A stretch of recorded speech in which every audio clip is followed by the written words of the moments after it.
ستاؤں نے کبھی بھی خدا کے لوگوں کو گھٹایا نہیں ہے بلکہ یہ ترقی ہی دی ہے۔ خدا کے لوگ ستاؤں میں بڑھتے ہیں۔ فرعون نے کیوں اسرائیلی لڑکوں کو مروایا؟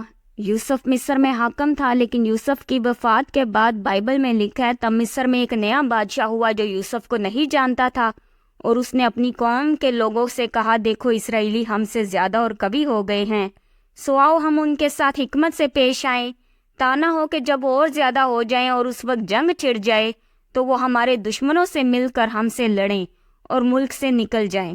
اس لیے انہوں نے ان پر بگار لینے والے مقرر کیے جو ان سے سخت کام لے لے کر ان کو ستائیں۔ فرعون نے دیکھا کہ اسرائیلی بڑھ رہے ہیں، اسٹرانگ ہو رہے ہیں اس ملک میں، اسے اپنی سلطنت کے لیے یہ خطرہ لگا، اس لیے اسرائیلیوں سے سخت کام لے لے کر انہیں ستایا۔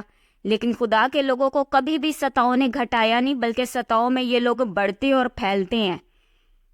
بائبل میں لکھا ہے، پر انہوں نے جتنا ان کو ستایا وہ اتنا ہی زیادہ بڑھتے اور پھیلتے گئے، اس لیے وہ لوگ بنی اسرائیل کی طرف سے فکر مند ہو گئے، اور مصریوں نے بنی اسرائیل پر تشدد کر کر کے ان سے کام کرایا، اور انہوں نے ان سے سخت محنت سے گارا اور اینٹ بنوا کر اور کھیت میں ہر قسم کی خدمت لے لے کر ان کی زندگی تلخ کی۔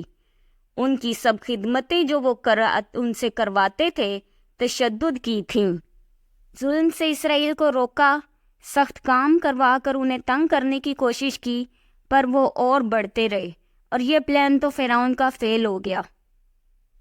تب مصر کے بادشاہ نے عبرانی دائیوں سے، جن میں ایک کا نام سفرا اور دوسری کا نام فوا تھا، باتیں کی اور کہا کہ جب عبرانی عورتوں کے تم بچے جناؤ اور ان کو پتھر کی بیٹھکوں پر بیٹھی دیکھو تو اگر بیٹا ہو تو اسے مار ڈالنا، اور اگر بیٹی ہو تو وہ جیتی رہے۔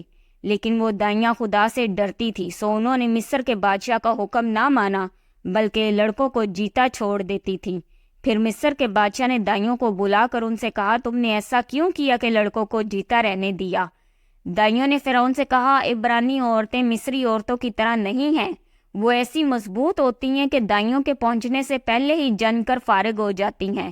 پس خدا نے دائیوں کا بھلا کیا اور لوگ بڑے اور بہت زبردست ہوتے گئے۔ یعنی یہ پلان بھی فرعون کا جو ہے وہ فیل ہو گیا، لوگ اور بڑھتے گئے، تو لڑکوں کو مروانے والی سازش تو فرعون کی یہ بھی ناکام رہی۔ ستاؤں نے کبھی بھی خدا کے لوگوں کو گھٹایا نہیں ہے، بلکہ یہ ان کو بڑھایا ہے۔ 12 لوگوں کو ڈراتے دھمکاتے رہے کہ یسوع نام کو دوبارہ مت لینا، یسوع نام میں معجزے نہ کرنا، لیکن کیا ہوا؟ ان 12 لوگوں نے اتنا کام کیا کہ آج کرسچینٹی جو ہے پوری دنیا میں سب سے زیادہ جو ہے وہ کرسچن ہے۔ اسطفنس جو خدا کے بڑے کام کرتا تھا، یسوع مسیح کی گواہی دیتا تھا، حسد میں آ کے یہودیوں نے اسے جو ہے وہ پتھر مار مار کے مار دیا۔ اسی پوائنٹ پہ کھڑا ایک شخص ساؤل جو اس کے قتل پہ راضی تھا کہ ہاں ٹھیک ہے اسطفنس کو مرنا چاہیے، خدا نے اس ساؤل کو کھڑا کیا۔ وہ بعد میں پولس رسول کے نام سے کہلایا، اور اتنے کام کیے کہ سب سے زیادہ الہی بھید پولس رسول کے پاس تھے، سب سے زیادہ ایریا پولس رسول نے کور کیا، سب سے زیادہ نیا نامہ لکھنے والا جو ہے وہ پولس رسول ہے، سب سے زیادہ کلیسیائیں جو ہیں وہ پولس رسول کی تھی۔ تو ستاؤں نے کبھی بھی خدا کے لوگوں کو کم نہیں کیا بلکہ بڑھایا ہے۔ خدا کا کام ہمیشہ ستاؤں میں بڑھا ہے۔ فرعون کا جب کوئی حربہ کام نہیں آ رہا تھا تو فرعون نے تیسری چال چلی، اور فرعون نے اپنی قوم کے سب لوگوں کو تاکیداً کہا کہ ان میں جو بیٹا پیدا ہو تم اسے دریا میں ڈال دینا، اور جو بیٹی ہو اسے جیتی چھوڑنا۔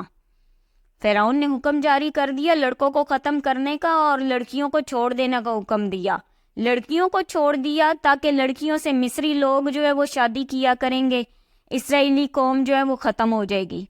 لیکن کیا ہوا؟ جن لڑکوں کو مروا رہا تھا انہی میں سے یہ ایک لیڈر کھڑا ہوا جس نے اسرائیلیوں کو آزاد کروایا، اسی فرعون کے محل میں پرورش پائی۔ یہ پلان تھا فرعون کا، اور خدا کے پلان جو ہے وہ حکمت میں جو ہے وہ ابو ہوتے ہیں۔ خدا نے جو ہے وہ اپنی قوم کو چھڑایا بھی اور مصریوں کو اس چیز کی سزا بھی دی۔